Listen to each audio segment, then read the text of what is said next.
People will constantly tell you to not talk in a way which is full of conviction.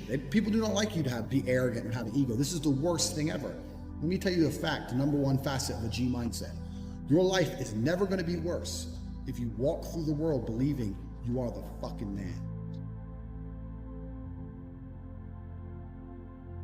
You wake up, you look in the mirror and go, I'm the fucking man. I am the man. There's no one on this planet who can do shit I couldn't do if I put my mind to it.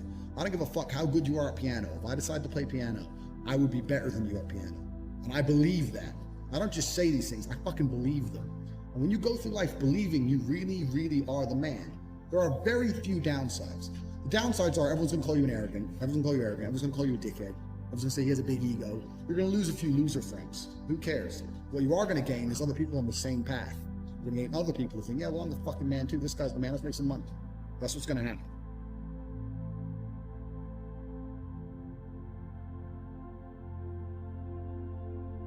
So the first thing you can do with the G mindset is you need to start believing you are the fucking man. Even if you're not the man yet, even before I was world champion, I knew I was gonna be the man. So I don't give a fuck. And I was happy to say that to anybody. When people called me arrogant and stupid and deluded, I just sit there and look at them and say, yeah, fuck you, I'm gonna be the man. First thing you have to believe you're the fucking man, you can achieve anything. And when I say that, I'm gonna say that again. You have to believe you're the fucking man, and you have to believe you can achieve anything. I'm not saying you can achieve anything easily. I'm not saying it's not gonna take a whole bunch of work. I'm not saying it's gonna happen quickly, but you have to believe you can achieve anything. I'll tell you something now, I don't give a fuck to be an astronaut. I don't care about climbing Mount Everest. You give me enough time to train, I will get it done. I know that for a fact, because I know who I am as a man. That's the first thing. The second thing is, you need to be perspicacious. You need to understand that in this world, there's a whole bunch of people doing amazing shit that you are not doing. And that needs to piss you off.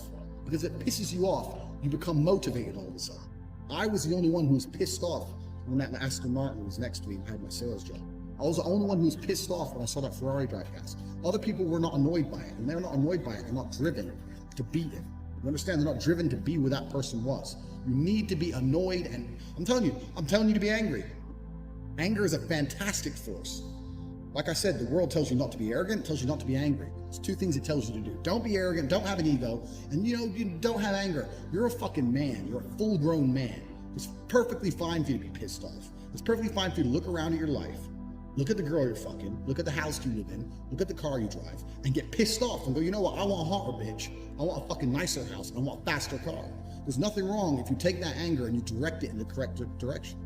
This is the reason I stopped fighting now. People go, why do you stop fighting? Because I fought and I went through hell to get everything I now have. I had nothing when I fought. I had nothing. And I wanted the life I now have. Now I wake up in one of my 3 mansions with one of my 7 supercars, with one of my 15 women. What do I need to fight for? Like, people have different motivations for different things. Some fighters out there who fight for other reasons, you know? My motivation was I was pissed off at the world. And now I'm not as angry as I used to be, so I don't believe I'm as good a fighter as I used to be. I'll still whoop some ass. I'm not as good as I used to be. So that's why I decided to retire early. But this is the second thing. First thing, leave it to the man. Second thing, you need to get angry about your situation. And you don't own the home you're in, get pissed off. If there ain't a Ferrari on your drive, get pissed off. If you don't have 10 Playboy Bunny level beauties, get pissed off. And what the fuck? You need to sit there and realize, whoa. I have a few years of consciousness. And even less than that, I have a few short years as a young man, because age will damage you. I mean, if you're a millionaire when you're 60, it's not nearly as good as being a millionaire at my age. I became a millionaire at 28. So you need to realize you got a few short years as a young man, you're fucking wasting it. You need to sit there and go, fuck, shit, get angry. Because getting angry, forced, directed anger is an extremely powerful force. These are the first 2 things you can do for achievement. Only person who gives a shit about your life truly is you. And if you don't give a shit, then you're fucked. But point 2, get angry, you're gonna start giving a shit very soon. And after you get angry, you need to realize that nobody is gonna give you the things you want. It doesn't matter if Donald Trump is president or not. You use Trump for that, but it doesn't make a difference. No politician is gonna make you rich. No one else is gonna come along and say, I'm gonna concentrate my effort on fixing your life. Nobody. You have to understand you're out here alone, absolutely alone. When you understand these 3 things, you start to see how a mindset comes together. Nobody's gonna save you. You're fucked. It's totally down to you. pissed off with your current situation and you want to change it. Plus, you believe you can do absolutely anything. This is how I thought at 18 years old. Because at a very young age, when I had my prime resource of energy and power at 18, 19 years old, I understood those 3 tenets. I believe I can do anything. I'm pissed off I don't have the life I want. And nobody else is going to give it to me.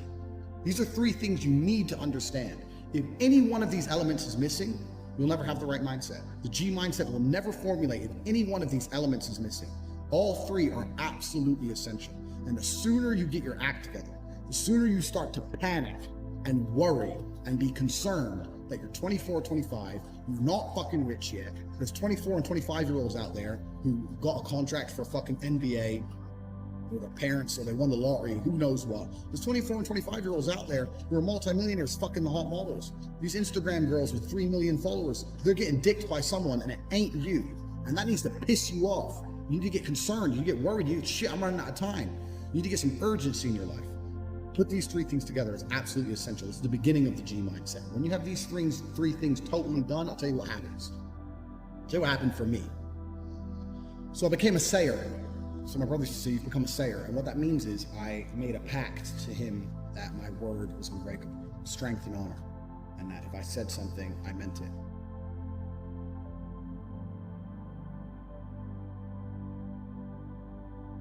So if I woke up to my brother and said, I'm doing 1,000 press ups or I'm running 20 miles, I would do it, because if I didn't do it, I'd feel like a dickhead.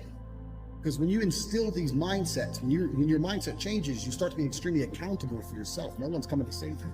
You're extremely accountable. So when you realize that your word is one of the few things you have on this planet, if you say things, you're going to start sticking to them. So then it becomes very easy to train. You say, I'm going to train every day this week. I'm going to train for 2 hours a day. As soon as you said it, it's basically done. If I say something, it's basically done. It's set in stone. If I say something, I'm going to do it. There's no way I'm going to say some words and speak them into existence on this planet. And then I'm going to be the kind of pussy who quits because it's too hard. If I say I'm going to do 10,000 push-ups, I'm going to do it. Because I'm the kind of person who sticks to the words he says. And this is another thing you need to understand with the G mindset. You be very, very specific with what you say. Because if you can instill your mindset correctly, and you start to just say things, just start saying things. Then you hold yourself accountable. Say things you don't even think you want to do. Wake up and go up to your friend or your mom or whoever and say, you know what? I'm going to do 1,000 push-ups today. Say it to people. And they're going to say, no, you're not. So watch me. And then you have a choice. You're either going to succeed like a G, or you're going to be a little pussy. You're going to quit at 310 because it's hard. What kind of man are you? That's a decision you need to make. If you're the kind of man I was, I'd say shit and I'd fucking stick to it. My brother said, you become a sayer. I used to train with my brother. He'd say, let's do 500. So let's do 2,000. He'd say, well, you've said it now, so we have to do it. I was like, exactly. I said it now, so now we have to do it. There is no surrender. We have to do it. This is another facet of the G mindset. This is number 4. You got to start saying shit, and your word has to be iron, unbreakable.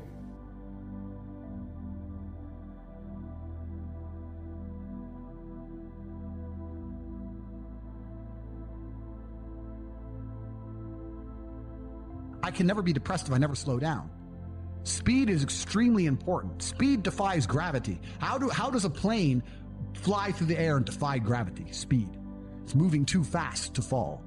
If you're always attacking life, if you're always doing things, if you're always making more money, if you're always traveling the world, doing this, doing that, new car, here, there, new podcast, meeting James English, boom, boom, boom. If you're always doing things all the time, unhappiness can't catch you. But I also know that speed is a fantastic way to be happy all the time. I'm always looking forward to something. I wake up every day excited. I'll go do this today. I'll go do this today. I'll go do this today.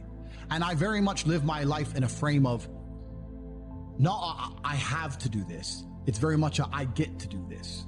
We don't live in the real world. We are living in a reality where we're told stories and narratives that aren't true, where they try very hard to distract us with garbage. Rihanna. I have nothing against Rihanna. Like, I don't know her. But when I see a concert and I see hundreds of thousands of peons standing amongst peons. What are they? Peons is the people who go to these concerts. Right. Peon means peasant. Standing at, because This is an education in language. no, but they are peasants because they're acting in a peasant way. They're acting like peasants. Hundreds of thousands of people in a crowd looking up at somebody like they're God. jumping up and down for hours on end. You're a peasant. You're a peasant. And your life's shit, and you have no achievements, no money, you're depressed, but you're distracted. I am a feared competitor in anything I do. Anyone who's up against me at anything is going to feel a degree of nervousness just because it's me. It doesn't matter what it is. If you say, look, you're going to go learn how to play piano, and you're going to play against someone else who's never played piano, and you're going to learn, and that guy's Andrew Tate. You're going to be like, oh, for fuck's sake. I can't even play piano. But part of them is going to be like, oh, not Tate. Even though I have no piano experience, because they just know me. They know my mindset. They know my determination. They know I'm stubborn. They know I don't quit. They know I'm going to win. That's just who I am. So I've constructed a mental model that allows me to be competent and to always succeed. And that's how I've come to the conclusions I've come to. And I truly, once again, don't understand how people go through the world with any other mental model. I get asked all the time, well, what do you feel? Or what about happiness or depression? That doesn't even, how I feel doesn't cross my mind. I don't know how else to explain it. There are days where I'm pissed off or sad or happy. It doesn't cross my mind. It's just like, I woke up, whatever mood I happen to be in, I have things I need to do. It's a busy day. Zuby's here soon. I need to go training before he gets here. I had a meeting with the bank at 7:15 a.m. I have shit to do. Like, I didn't cross my mind if I was happy, sad, excited. I just had to work. There's very few things in this life we actually have any control over. Let me tell you the fact, the number one facet. With G mindset, your life is never going to be worse. If you walk through the world believing you are the man, you wake up and look in the mirror and go, I am the man. I am the man. There's no one on this planet who can do. I couldn't do if I put my mind to it. There's another thing that a lot of people make a mistake with when I talk to them, like, I have to go to work today. Change your language. I get to go to work today. Imagine you had no job. Be worse, right? Because otherwise you wouldn't be working.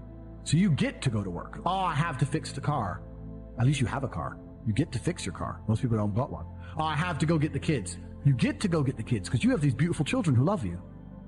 You understand? People's, even their own language is wrong. The world can be framed. Maybe I'm completely crazy. Maybe I'm full of shit, like you said. Maybe I am. But the frames I've installed in my mind are all beneficial to me. So if that makes me crazy and full of shit, good. Because I can't become depressed. So you can sit there and tell me I'm full of shit while you're depressed, and I'm happy. And I would never want to adopt the thinking of a depressed person. They've distracted you with this idol, whoever it happens to be. Put them there. And the peasant's like, yeah. And then they go home and they're told something by the news. Let's make up a completely false scenario. Be afraid of the common cold. Okay. And then anyone who comes back and says, why are we afraid of the common cold? They delete their point of view. They shut them up to create a false reality. So people are living a life where they're working a job, they're being enslaved by the machines for their tasks, but their mind is distracted by garbage and only fed a fake story, and they're living inside of a computer-generated simulation. They're living inside of a world that is not real. They don't live in a real world. A lot of people live inside of the Matrix completely, especially the people who dislike me. So I think my mental model, to a degree, I'm certainly not a person who doesn't feel emotions, because we're all human. I certainly do. But I've never prioritized them in any regard. I haven't built a mental model that affects, I haven't put them in the middle of my mental model and then affected my actions based on how I feel for each one. It's absolutely and completely the opposite. I would love to do a podcast on a day where I'm particularly sad and a podcast on a day when I'm particularly happy. And I guarantee you wouldn't be able to tell the difference. So that's what allows me to be competitive, right? Because if you're competitive, if you want to be the most competitive predator on the planet, you have to be able to hunt in the day and the night. You have to be able to do both. You have to be able to perform when you're happy and sad. You can't only be able to perform when you're happy. You can't only go to the gym when you're motivated. You can't only be a competent person when your life's going well, because when your life's not going well, you're no longer competent. Then you're going to lose to people like me. And it's player versus player. If you're the kind of person who can only do well when you're happy and you're competing against someone like me who can do well all the time, guess what? You lose. So my mental model, the answer is most of my opinions are just based around constructing a mental model that allows me to be brutally competitive. It's why I say depression isn't real. I've argued this point endlessly, and I try and explain to people, but they're not smart enough to understand that I don't care if I'm wrong. I don't care. I get it. I am more competitive as an individual if I don't believe I can become depressed. So I don't give a fuck if I'm right or wrong, because no matter what bad happens to me in my life, even if, heaven forbid, the worst things on earth that could happen to me, I could never become clinically depressed because I would never self-diagnose myself as clinically depressed because I don't believe in it. Yeah. I believe that I am currently sad, but I have work to do, and eventually I will feel better. People will shield laziness with anything. No one wants to admit they're lazy, so they'll shield it with disbelief. That's a scam. Or I don't work hard, I work smart. Bollocks. More cover. For just anything it takes to say, I don't want to work. Do you believe in that? Work smarter, not harder? I believe in both. Yeah. But there's a time when it comes to work smart. And most people are trying to do the smart work before they do the hard work. It's kind of like talent, right? You don't notice if you're talented at something until all the hard work's done. Yep. I could be the most talented tennis player in the world, but I don't play tennis. So if I go down the tennis court, Joe Schmo is going to smoke me. I don't get to see my talent until I've worked so hard that I'm in the top 1%, and now I'm beating them because I have some God-given gift. Yeah. You understand? Yeah. You have to do the hard work first. If there's no hard work, there's no smart work. So someone's going to sit there and go, I work smart, I don't work hard, so I only have to work an hour a day. If working smart gets you a lot done in an hour a day, then you should work smart for 12 hours a day and get 12 times the work done. I will never get to a point of absolute desperation and kill myself because I'm never going to get to a point of hopelessness because I don't believe in the idea of hopelessness. You cannot try and make me adopt thinking that will reduce my competitiveness as an individual. So I don't give a if I'm wrong. I don't believe in it. That's it. End of story. So I don't believe in things that take power away from me. I don't believe in things that make me less competitive, and I don't adopt mental models that make me less competitive. Every single mental model I have are the most efficient ones I could find. They're the mental model I found that if I adopt, I become a more fearsome predator. That's it. So this is how I've come to all of my conclusions as an individual.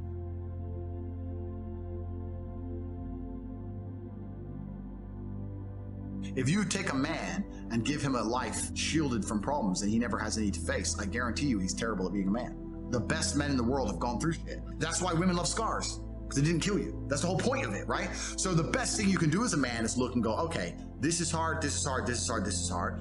I feel negative because these are all so difficult. I'm struggling with X, Y, Z. Let me internalize all of that and turn it into a superpower.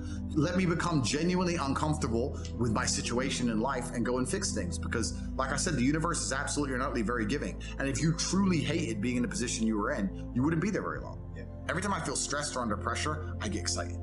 I hate to not be stressed. I wake up and I'm like, everything's good. Yes. Like, that's just how I am, right? It's how you look at the problems and how you use them to fuel you. So the question was, what's the problem for the average man today? What's the biggest problem? I think there's a whole host of problems. But what you have to do is frame it inside of your mind and understand that all of those problems are going to allow you, give you the fuel, the unlimited motivation that you need to become a successful and beautiful individual if you frame it in the right way. The biggest problem that men face isn't the problems themselves. It's just a way they've been taught to mentally frame issues. People think when bad things happen to them that somehow they're a victim to the universe and bad things only happen to me and this is so terrible. They don't understand that bad things happen to everybody, and the most successful person you know had all those, maybe even worse, at least the same bad things happened to them. They just framed it differently and used it. That's the difference. So I don't pray for an easy life. I pray for a life of difficulty that allows me to become a better and better person. I pray to become more competent to handle problems. I pray to put myself in a position where if the mass media machine attempts its very best to destroy my life, I can laugh and smile from my villa in Dubai.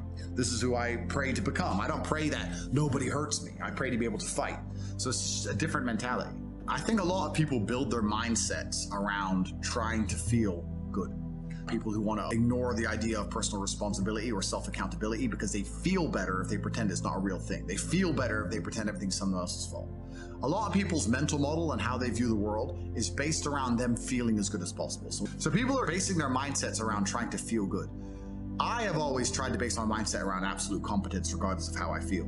And there are certainly disadvantages to that. There are times you're going to be a lot more pessimistic, or you're going to be a lot more stressed, or a lot more, pissed off about certain things than others. Yeah, that can be seen as a downside. But like I said, I use all of those things for unlimited motivation to propel my endless upward trajectory.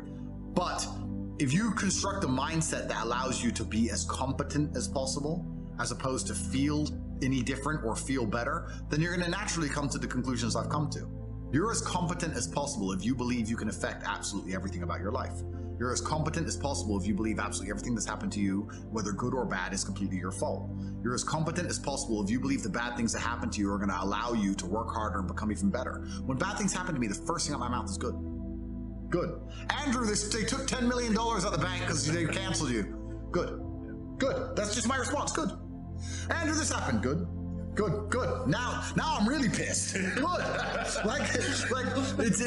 This mindset I've constructed allows me to be as fearsome a competitor as possible. It allows me to be a feared opponent in any realm of human endeavor, and that's the point of a mindset. Why would you have a mental model or a mentality that made you anything less? In the ultra competitive world that we've just discussing that everybody wants the things you have, why would you absorb information or construct a mental model that doesn't allow you to be as competitive as possible? I am a feared competitor in anything I do. Anyone who's up against me at anything is going to feel a degree of nervousness just because it's me. It doesn't matter what it is. If you say, look, you're going to go learn how to play piano and you're going to play against someone else who's never played piano and you're going to learn, and that guy's Andrew Tate, you're going to be like, oh, for fuck's sake. I can't even play piano. But part of them's going to be like, oh, not Tate. Even though I have no piano experience, because they just know me. They know my mindset. They know my determination. They know I'm stubborn. They know I don't quit. They know I'm going to win. That's just who I am. So I've constructed a mental model that allows me to be competent and to always succeed. And that's how I've come to the conclusions I've come to. And I truly, once again, don't understand how people go through the world with any other mental model. I get asked all the time, but what do you feel? Or what about happiness or depression?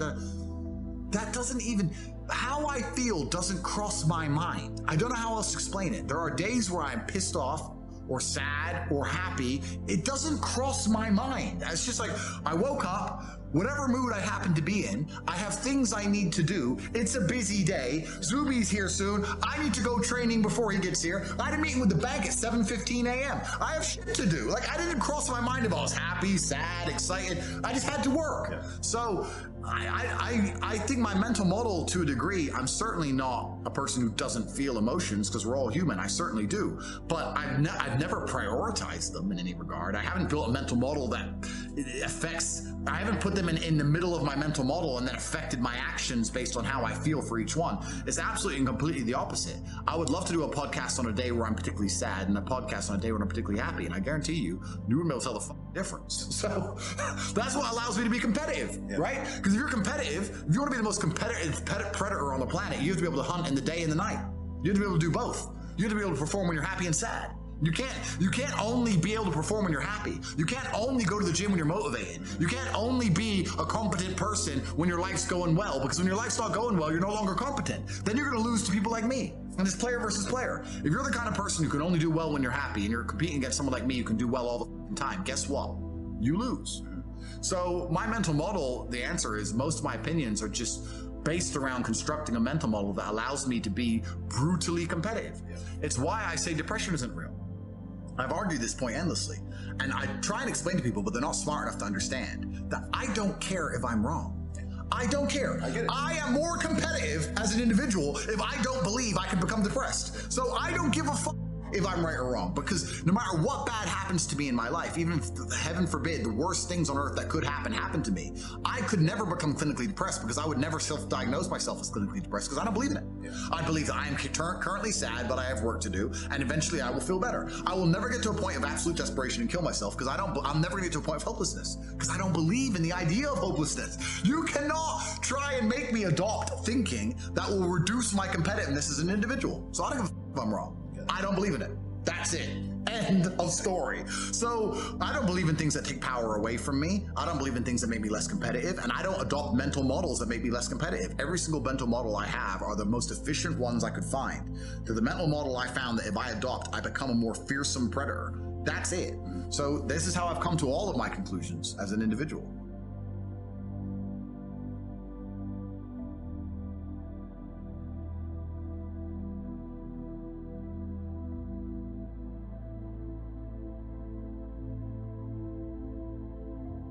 If the ocean doesn't reach a point of equal and opposite force, it will just engulf the entire planet, right? There has to be an equal and opposite force at some point. I'm not talking about freeing every single person from the matrix. I'm talking about freeing enough people who are ready to understand how the world really works, so that there is an equal and opposite force to the tirade of bullshit, the absolute clown world bullshit they're trying to push on all of us. If nobody stands up to it, we're gonna end up just swallowing it all. Yeah. It's garbage. So you need to have an equal army on the other side. Money is certainly related to power, but the true power of the world is influence. I am currently one of the most powerful people on the planet. I can influence millions and millions and millions of young people with my mouth alone by speaking. That's why they fear me. And every single thing that's happening in the world today, whether it's a pitched battle, all of it is done with the goal of exerting influence on your mind. They're trying to control what you think. They're trying to control why you think it, why you believe it. They're trying to convince you that they haven't even put propaganda into your mind. And it's all a battle for influence. That's all this has ever been. Most people are not smart enough. Most people are not intelligent enough to self-analyze and defrag their own brains and understand they're being programmed. You didn't like me, for example. I don't like Andrew Tate. Why? Well, they told me not to like him. Who told me? Well, these people. Do they care about me? No. Most people don't get an opinion and break down where it even comes from. They just get an opinion and they defend it. And you'll see people arguing and fighting in the street over opinions they don't even know where they've come from in the first place.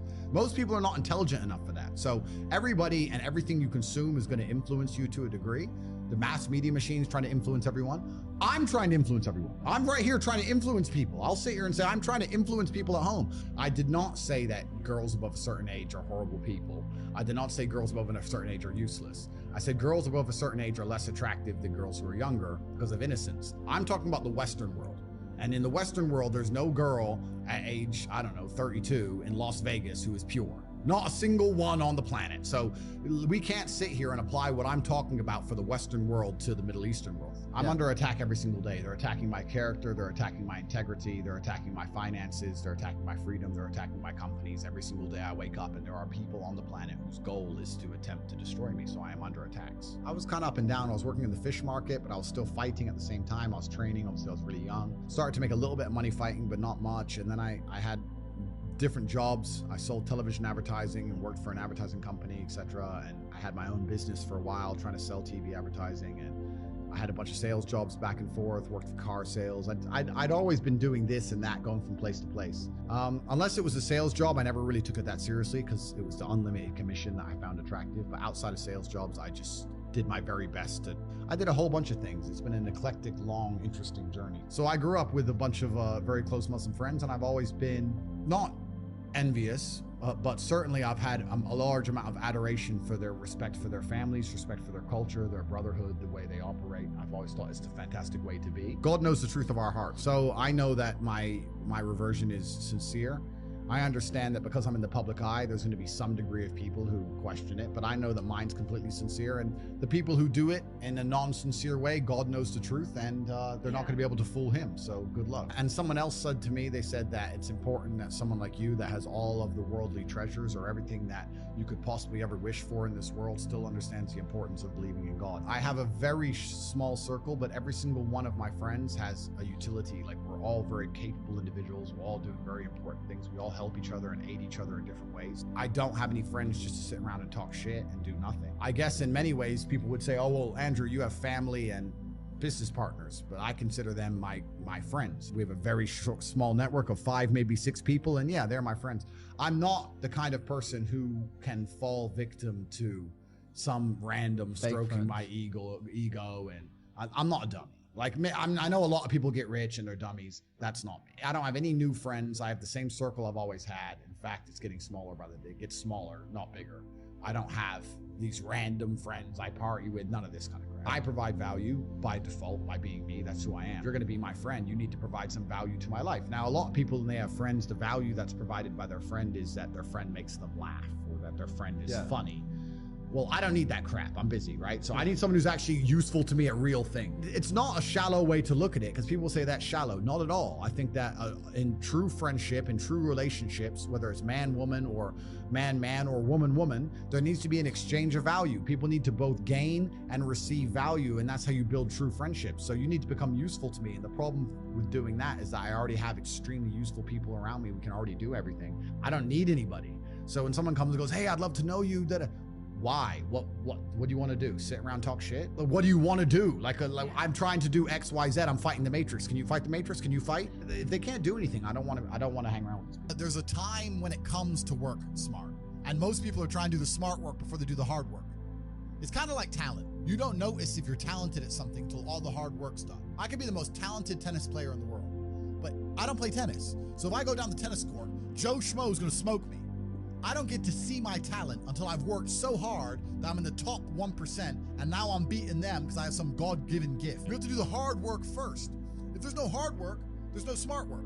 So someone's gonna sit there and go, I work smart, I don't work hard, so I only have to work an hour a day. If working smart gets you a lot done in an hour a day, then you should work smart for 12 hours a day and get 12 times the work done. I am absolutely and utterly a believer in hard work. I'm a proponent of hard work. I have all this money and all I do is work. My entire life is work. This podcast is work. I'm getting in the car and going to another meeting, work. It's all work. My entire life is work. And people don't want to look at life that way. They want to talk about work-life balance and being lazy and all this crap. I don't believe in any of that. I believe in, if you want to win, you have to outcompete the man who's prepared to do nothing but work. It's player versus player. If you're going to sit there and go, I don't want to work more than an hour a day, well, the guy who does want to work more than an hour a day is going to beat you. And no matter how smart you are, there's always a smart dude who's doing the same smart work you are for more hours than you're doing it. That's just the nature of the game. And this is why we talk about things like passive income. Passive income's a scam. I'm tired of people coming to me saying, I want to make passive income. And I sit there and say, it's not about it being a scam. It's about the mentality towards it is a scam. Look, everyone loves passive money, right? I make money as I sleep. I get it. You need to de-link your time to your money, because if you're only working for money, you run out of time, you can't make enough money. I understand all those principles. My point is, if you have no money and you're coming to me saying, I want to make passive income, why are you not making active income? Get up off your ass and work first. Because there's no such thing as completely, truly 100% passive. You're gonna have to check on it. You have to maintain it. But the idea that people with no money are already so concerned with making money without work is amazing to me. You should be worried about active income. If you show me, if I'm a brokey and you show me how to make $1,000 an hour, I don't sit there and go, okay, but how can I make that passive? I go, cool, I'm making $18,000 a day because I'm gonna work. You don't need to worry about passive income until you have no more time. I look at passive income because I have 18 hours a day I work. When all 18 of those hours are done and my workload still isn't finished, I have to find a way to make some of those income streams passive, either via staff or whatever else. And that's how I work smart. I use all of my time, and when all my time is done, now I have to become more efficient so that I can get more done within the same time frame. To sit there and say, I don't want to use my time, so I want passive income is dumb shit. The 16-year-old making 45 grand a month, if he was to sit to me and go, I don't want to make the TikToks, I want someone else to do it, make it passive, that he wouldn't make any money. He's just working. You have to just work. At some point you have to bite the bullet and just work. So when someone comes to me talking about passive income and they're a brokey, I'm like, you are just lazy. Lazy people never get anywhere in life, doesn't matter what it is, doesn't matter if it's tennis or money. If you're lazy, you're never gonna get there. A lot of people with no money are really, really arrogant. I know a lot of broke people who are very arrogant. People will shield laziness with anything. No one wants to admit they're lazy. So they'll shield it with disbelief. Ah, that's a scam. Or, I don't work hard, I work smart. Bollocks, more cover.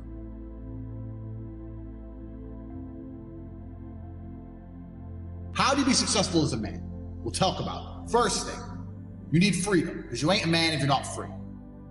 And you may sit there and go, I'm not a slave, I get paid really well. Listen, the slaves got free food and free shelter in exchange for work.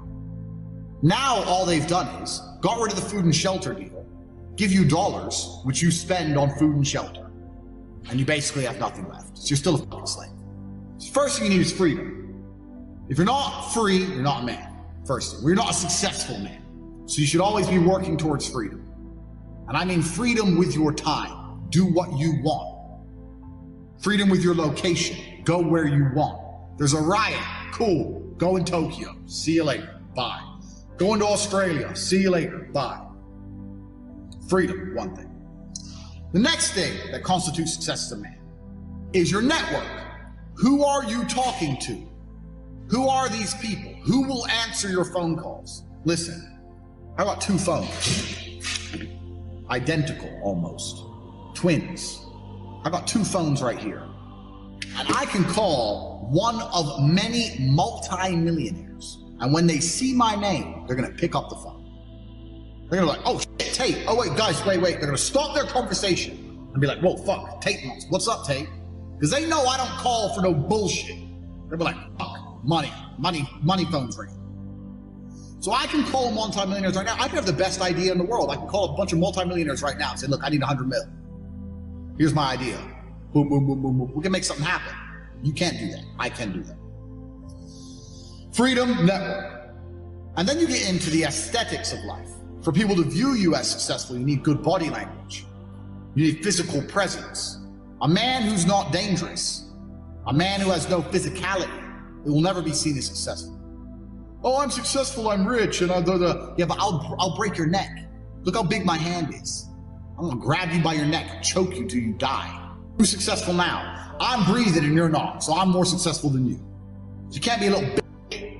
And I understood this from a young age as well. So I'm sitting there at a young age thinking, I need to get a network of high net worth individuals who are, or not even rich men, but men who are driven, men who are making money. And I need to find a way to talk to them, work for them, learn what they know so I can become one of them. I need to get body language and physicality. I need to become big and dangerous. I need to be able to display that without saying it. I need women in love with me. I need beautiful women who adore me. I need these things because this is what shows the world I'm the fucking dog. So I'm sitting there and I understand what I need. And I knew this at 21, 22. A lot of you people are older than this. Older than me. You're older than I was. And I'm telling you something. You're sitting there going, yeah, didn't even cross your motherfucking mind. You've been too busy jerking off to Pornhub and not thinking about what you actually need to do to be successful in this life. So these are the things you need to be a high value man. Because if you have all those things and then you get some money and you have geographical and time freedom, you're now genuinely successful. Your mentality is heavily linked to your reality. And the fact that most people have such weak mindsets comes from the fact that they have a weak life, a weak body, a weak social circle, a weak network, a weak bank account, a weak relationship, and then their mind is weak. Well, of course. Whereas if you had a group of soldiers around you, men who were dedicated, who would ride or die with you, if you were strong, if your woman would never leave you no matter what because she idolizes you, then your mentality would be strong. Your mind would be strong by extension. So if someone comes to me and goes, I doubt myself, I usually look at them and go, yeah, I understand why. You're a little fat piece of shit and you're stupid. Of course you do.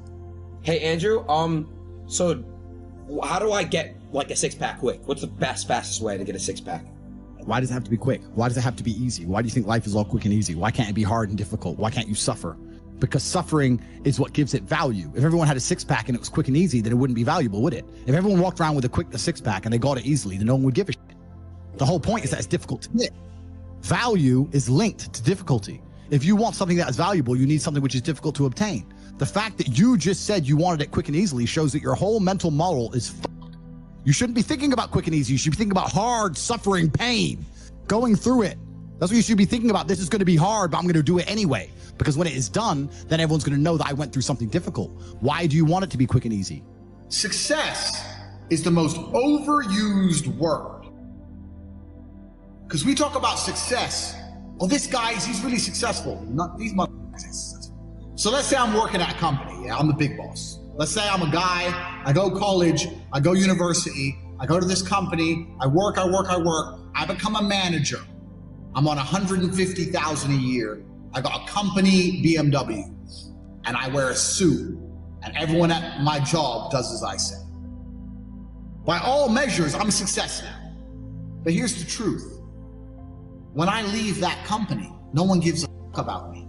I'm a nobody outside of that one building where I'm a little bit important.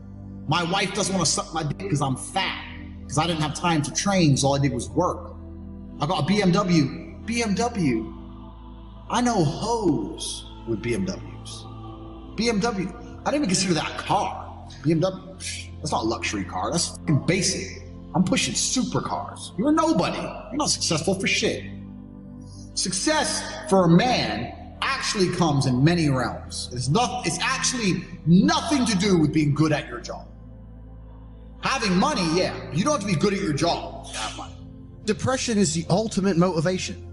Oh, so you're depressed. Okay, so you come along to me and you tell me you're depressed. I expect to see a huge list of what you're achieving per day. If you're unhappy with your life and you're depressed, I don't expect you to be popping pills and sitting laying in bed. I expect you to give me a huge list of everything you're achieving per day. Depression's a fantastic motivation, you know, but people are told the opposite. No, you feel depressed, that's wrong. You should be happy anyway. Take the pills, stay home, take some time off. Complete garbage. You're depressed? Okay, get up, go for a run, lift more weights, make more money, get a second job, get more girls. Like you can outrun depression. I'm a man who's always believed, and I think every man understands this, action over inaction.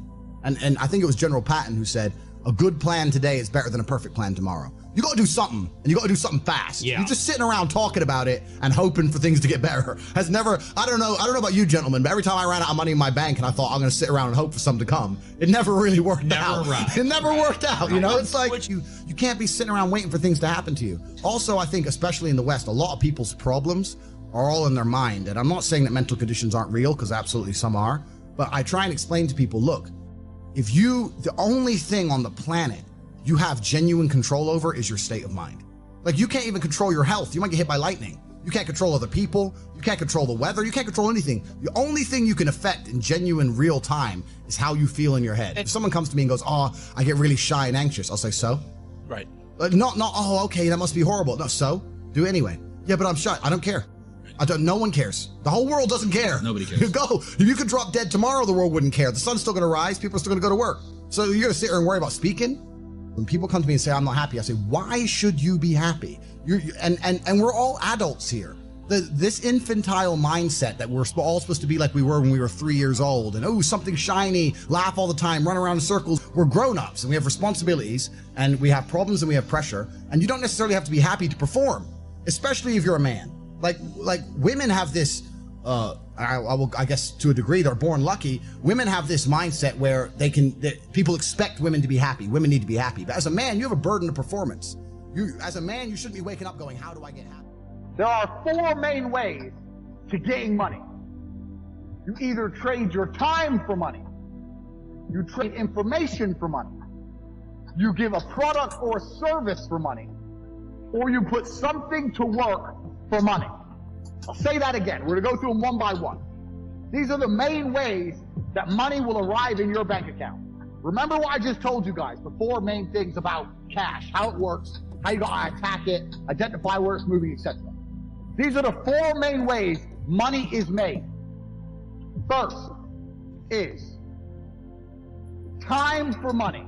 Now, this is what most jobs are, and there's nothing wrong with the job. A lot of people are going to come and say, quit your job. No, there's nothing wrong with having a job, and it's better than doing nothing. But this is the first level. This is the first level on how to make money. So what you do when you have a job is you give up your time to get some cash. So a guy will say, if you stand here all day, I'll give you X amount of money. And you agree. You give up your time to make money. The problem with giving up your time to make money is what? Who knows the problem with giving up your time to make money? I'll tell you the problem. The problem is you only have a certain amount of time. It's very difficult to get rich if you give up your time for money, because you have a certain amount of time. You need to sleep, you need to eat, you got other stuff to do. You haven't got the time to sit there and get rich that way. So time for money is great, and obviously the more valuable your time is, the better. That's fine, you can make more. But you still have a finite amount of time. And this is the problem with trading your time for money. Next is information for money. Now, the good thing about getting information for money is that your time is not explicitly linked. So if you do something like a video giving information, that one video, you can film it one time, but it can be given out or sold 1,000,000 times, and you get paid every single time. But your time is no longer linked to the money. So a lot of people make money purely on information. And it can be done lots of ways. It can be done with what I'm doing right now. I'm making money based on what I know right now. I am selling information to you people. I know information and I'm providing it. There are also high-level consultants who do the same thing. Information is valuable. We live in the age of information. Another thing I guys want you to write down your notes. Some of the 2 most important things in the world today are information and attention. If you have information and you can get attention, you will be rich. Because if you can get attention, people are going to pay attention to you, and if you have information to give them, you're going to be rich. This webinar is an example of how me, a person who can attract attention, who has information, can make money. So information for money is better than time for money. Now, every single person sitting here, there must be something you know. You know something. You know something others don't know. It doesn't matter if it's how to play guitar, Doesn't matter if it's how to play piano. Doesn't matter if it's how to fix a car. Doesn't matter what it is. You must have some information that other people find useful. That information can be weaponized and it can be turned into money. We're going to get into how to do that later, but it's not actually very complicated. You need to garner attention. You need to produce the videos or the subject material or the PDFs or whatever you want to do. Explain to people what you know.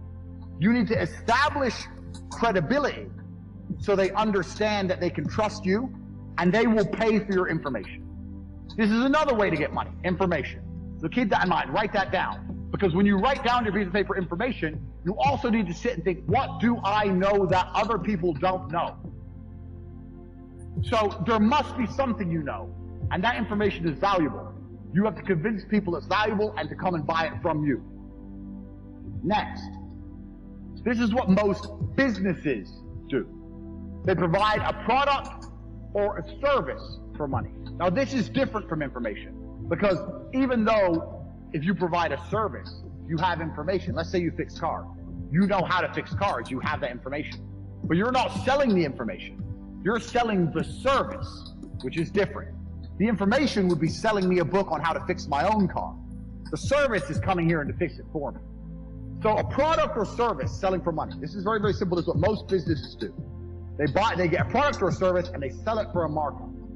Now, this is the way that most mega businesses make money, but in the modern world, it's quite difficult to do.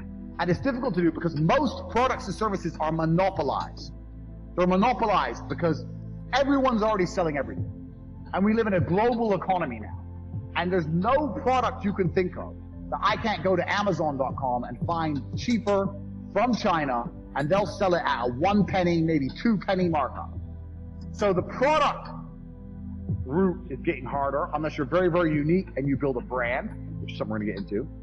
The service is fine, but you know what the problem with service is? Service is once again linked to your time. If you're providing a service, you're still giving up your time for money. Do you understand? So the product angle is difficult, the service angle is difficult, the time angle is difficult. So far, the only angle we have will allow you to make money scalable out and beyond is information for money. Next, putting something else to do the work for you. Now this is what corporations and the mega rich people do. They either get people to work for them or they get their money to work for them. So to keep their time free, they make other people or other things give up their time. So a company will come along, let's look at the slides. A company will come along with a service. It will advertise its service. It will then hire people, number one. It will get people to work for them. And then those people will give up their time in exchange for a wage, give up their time in exchange for a wage, and the company will keep money. So the owner of that company, although he has to manage things, his time is not explicitly linked to income. Now the super wealthy, what the super wealthy people do is, they get their money to work for them. And if your money works for you, it's even better than people, because people need to be managed a lot more than money. Your money doesn't need to be managed. Money just works. So if you have millions of dollars and you put them in a 10%, you can get a 10% return, or even a 3% return. You're going to be rich on the interest without doing anything. So making your money make you money is great, but you can only live off this money if you already have a lot of money. So let's go back through and analyze. Getting people to work for you is a complicated setup because you actually need to sell a product or service to get most people to work for you. Also, you need to people manage. So for a long period of time, you're not going to have your time free. This is the first thing. Second thing, getting your money to work for you, you need a lot of money to live off the work your money does. You need a lot of money to get this to happen. Most people don't have enough money to put their money to work to live off it. Now, you still should put your money to work. I want to talk about that. But you can't live off your money working. I can never be depressed if I never slow down. Speed is extremely important. Speed defies gravity. How does a plane fly through the air and defy gravity? Speed. It's moving too fast to fall. If you're always attacking life, if you're always doing things, if you're always making more money, if you're always traveling the world, doing this, doing that, new car, here, there, new podcast, meeting James English, boom, boom, boom. If you're always doing things all the time, unhappiness can't catch you. But I also know that speed is a fantastic way to be happy all the time. I'm always looking forward to something. I wake up every day excited. I'll go do this today. I'll go do this today. I'll go do this today. And I very much live my life in a frame of, not I have to do this. It's very much a I get to do this. There's another thing that a lot of people make a mistake with when I talk to them, like, I have to go to work today. Change your language. I get to go to work today. Imagine you had no job. It'd be worse, right? Because otherwise you wouldn't be working. So you get to go to work. I have to fix the car. At least you have a car. You get to fix your car. Most people don't got one. I have to go get the kids. You get to go get the kids because you have these beautiful children who love you. You understand? People's even